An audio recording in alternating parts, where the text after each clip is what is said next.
Students of the Government Urdu Lower Primary School in Kaginele village, Haveri district, staged a protest demanding basic sanitation facilities in their school. The lack of toilets has created severe hardships, particularly for girl students, forcing them to either go to their homes or use open spaces to relieve themselves. The issue, which has persisted for a long time, has drawn the attention of parents and School Development and Monitoring Committee (SDMC) members who joined the students in their protest. Students raised slogans against Revenue and Education Department officials, highlighting their negligence in addressing the problem. This school was constructed under the district primary education program, but despite this, no toilet facilities were provided.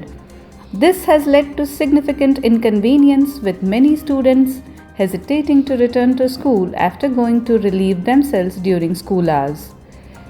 Repeated appeals to the Tehsildar and Education Department officials have yielded no results.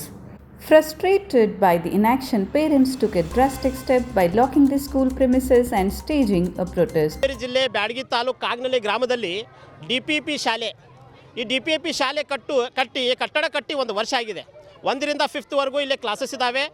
ಕನಿಷ್ಠ 150 ಹುಡುಗರು ಇಲ್ಲಿ ಮಕ್ಕಳು ಓದ್ತಾರೆ. ಒಂದು ವರ್ಷವಾದರೂ ಕೂಡ ಇಲ್ಲಿ ಶೌಚಾಲಯ ವ್ಯವಸ್ಥೆ ಇಲ್ಲ.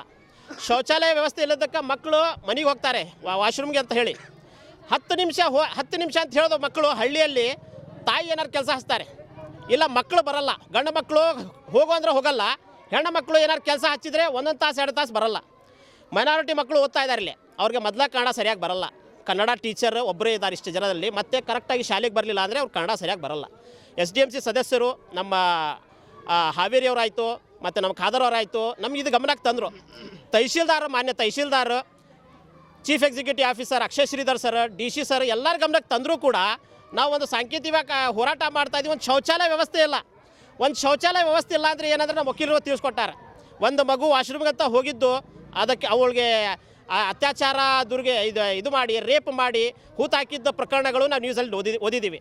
ಇದನ್ನೆಲ್ಲ ತಡೆಗಟ್ಟಬೇಕಪ್ಪ ಅಂದರೆ ಈ ಸಮಸ್ಯೆನ ಈಗಲೇ ಕೂಡಲೇ ಇದು ಮಾಡಬೇಕು. ಸ್ವಾತಂತ್ರ್ಯ ಸಿಕ್ಕಿ 75ರಿಂದ 80 ವರ್ಷ ಆದರೂ ಕೂಡ ಇದು ನಮ್ಮ ಹಣೆ ಬಾರದಾಗ ಏನು ಬರ್ತಿದೆ, ಒಂದು ಶೌಚಾಲಯ ಇಲ್ಲ. ನರೇಂದ್ರ ಮೋದಿಯವರು ಹೇಳ್ತಾರೆ ಎಲ್ಲ ಘರ್ ಶೌಚಾಲಯ ಎಲ್ಲ, ಮತ್ತು ಸ್ಕೂಲ್ಗೆ ಶೌಚಾಲಯ ಇಲ್ಲ ಅಂದರೆ ಪ್ರೈಮ್ ಮಿನಿಸ್ಟರ್ ಅವರೇ, ಸಿದ್ದರಾಮಯ್ಯ ಅವರೇ, ನಮ್ಮ ಮಕ್ಕಳಿಗೆ ಶೌಚಾಲಯ ಆಗ್ತಾ ಇಲ್ಲ ನಿಮ್ಮ ಯೋಗ್ಯತೆಗೆ.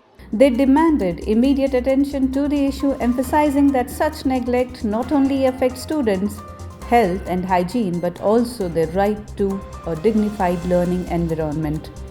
Authorities have been urged to address this situation. Urdu ಕಿರಿಯ ಪ್ರಾಥಮಿಕ ಶಾಲೆಯ ಮಕ್ಕಳಿಗೆ ಶೌಚಾಲಯ ಇಲ್ಲ ಅನ್ನುವಂಥ ರೀತಿಯಲ್ಲಿ ಇವತ್ತು ಗ್ರಾಮಸ್ಥರು ಪ್ರತಿಭಟನೆಯನ್ನು ನಡೆಸಿದರು. ಈಗಾಗಲೇ ಶೌಚಾಲಯವನ್ನು 1 ವರ್ಷದ ಹಿಂದೆ ನಾವು ಮಂಜೂರು ಮಾಡಿಸಿದ್ದೇವೆ. ಶೌಚಾಲಯ ಈಗಾಗಲೇ ನಿರ್ಮಾಣ ಆಗಿದೆ. ಅದರಲ್ಲಿ ಮಕ್ಕಳಿಗೆ ಅನುಕೂಲ ಮಾಡಿಕೊಡಲಿಕ್ಕೆ ಟೈಲ್ಸ್ ಕೆಲಸ ಮಾತ್ರ ಬಾಕಿ ಇದೆ. ಈ ಹಿನ್ನೆಲೆಯಲ್ಲಿ ನಾನು ಸಂಬಂಧಪಟ್ಟಂಥ ಲ್ಯಾಂಡ್ ಆರ್ಮಿಯವರಿಗೆ, ಆ ಇಂಜಿನಿಯರ್ಗೂ ಕೂಡ ಮಾತಾಡಿದ್ದೀನಿ. ಇವತ್ತೇ ನಾನು ಆ ಕೆಲಸವನ್ನು ನಿಧಾನಗತಿಯಲ್ಲಿತ್ತು ನಾವು ಆರಂಭ ಮಾಡ್ತೀವಿ ಅಂತ ಹೇಳಿದ್ದಾರೆ. ಹಾಗಾಗಿ ಈ ಶೌಚಾಲಯದ ಸಮಸ್ಯೆ ಈ 1 ವಾರದಲ್ಲಿ ಮುಕ್ತಾಯ ಆಗ್ತದೆ. ಯಾವುದೇ ಸಮಸ್ಯೆ ಆಗದಂತೆ ನಾವೆಲ್ಲ ನೋಡ್ಕೊಳ್ತೇವೆ.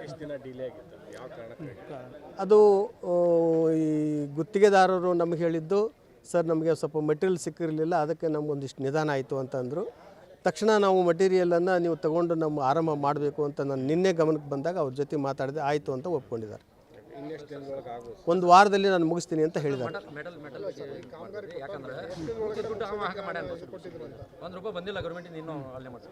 ಇದು ಲ್ಯಾಂಡ್ ಆರ್ಮಿಯವ್ರ ಕೆಲಸ ಆಗಿರೋದ್ರಿಂದ ಅದು ಗುತ್ತಿಗೆದಾರರಿಗೆ ಆ ಇಲಾಖೆಯಲ್ಲಿ ನಾವು ಕೇಳಿ ನಿಮ್ಮ ಮಾಹಿತಿ. Urgently to ensure that students, especially girls, can continue their education without such basic challenges.